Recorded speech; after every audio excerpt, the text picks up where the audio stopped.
Hello folks, welcome to the canal channel Jose. Today we're going to give you an idea how we troubleshoot if an alternator, if it's charging or not charging your system. So sometimes a battery can go dead and then we replace it with a brand new one, and then we don't know if the alternator is charging or not charging. So you can do this diagnose at home and save a lot of money. So that way you don't spend more money in buying batteries and then finding out that the alternator was a problem. So with that said, let's jump right into it. Right before we move on to diagnose the alternator, because there's charging or no charging, or taking it off or taking it to the auto parts to get it tested, check your fuses. It might be just a simple fuse that is burned and it might need to be replaced, and that was it.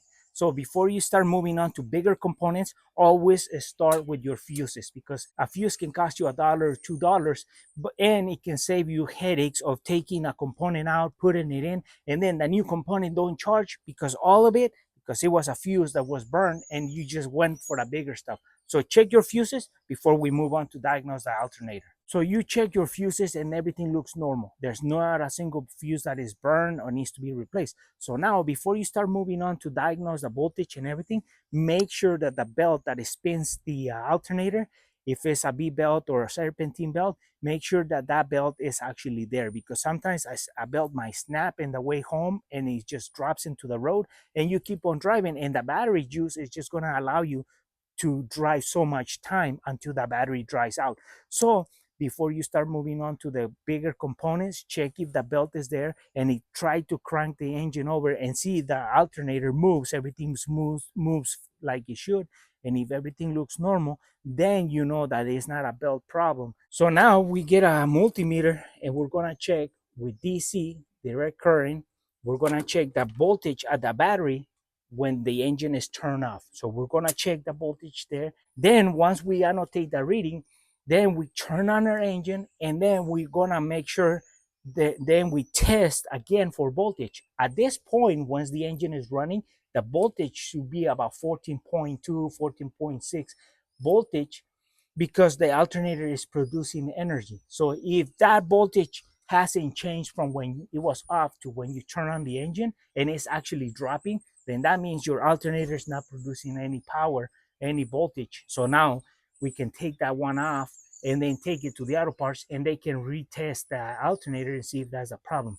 But at this point, if that alternator, if there's low voltage, even with the engine running, that means that pretty much your alternator is not working. If everything looks good also on the connections, if all the connections are there connected, then that means that the alternator is not working and we need to replace it. We grab our multimeter, we put it on voltage, DC, and now with that, we grab our positive and negative prong, test leads, we put it at positive and the negative, and we get a reading of 12.7 volts.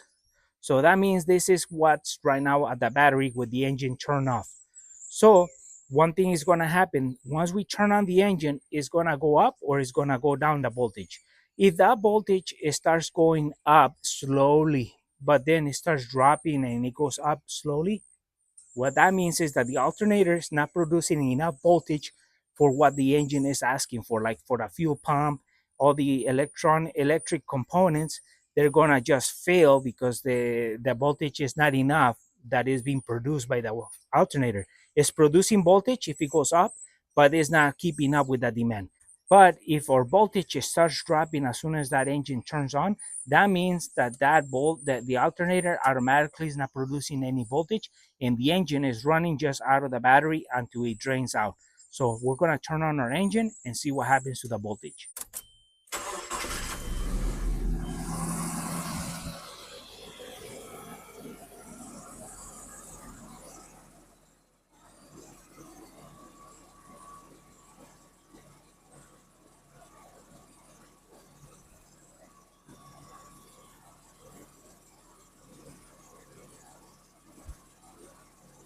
So as we see, our voltage is dropping. So that means that the engine is just working out of the voltage out of the battery.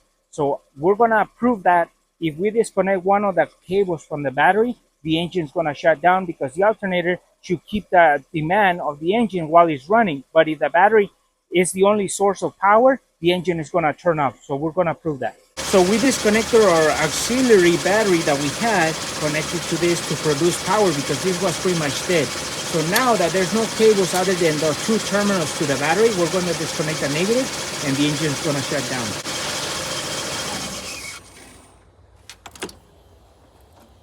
So as we saw, as soon as we disconnected the negative from the battery, the power was canceled to the engine. So the fuel pump, the computer, everything that required energy from the battery just completely died because the alternator is not producing any power, and the only power that we have is the battery. So if the alternator goes out, your engine is going to continue running because until that battery drains down, then your fuel pump is going to stop working, your computer, injectors, everything that requires power. And the more things you got on, the faster that the battery is going to drain.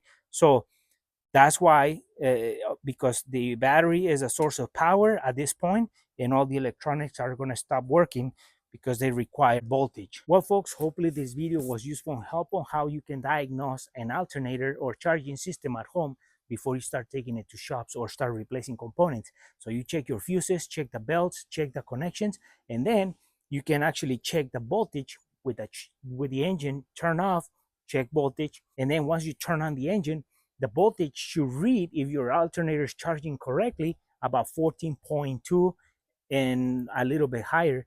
And if the alternator is not charging, then you're going to start seeing a decrease of voltage, and it's going to start dropping slowly. So that's going to tell you that the alternator is not producing voltage and we're just running out of the battery. So that way you can use this basic information on how to diagnose an alternator or charging system before you start taking it to shops and getting to replace components that probably is not even the problem. Soon we're going to have the video how we did the replacement on this alternator, so that way you need to do the replacement on your truck, and hopefully you don't have to, but then you have this video that is going to help you how to replace it.